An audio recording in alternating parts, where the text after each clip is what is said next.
Hey everyone. Do you ever feel like you just can't stay motivated? Like, no matter what you do, you just can't seem to get yourself going? Well, I'm here to tell you that it doesn't have to be that way.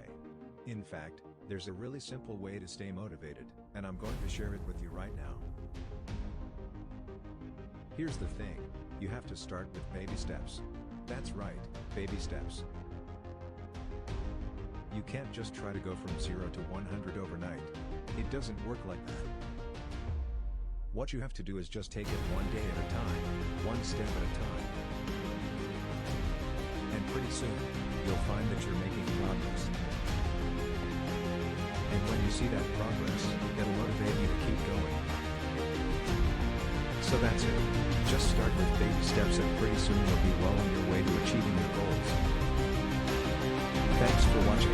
And don't forget to like and subscribe and ring the bell to keep informed.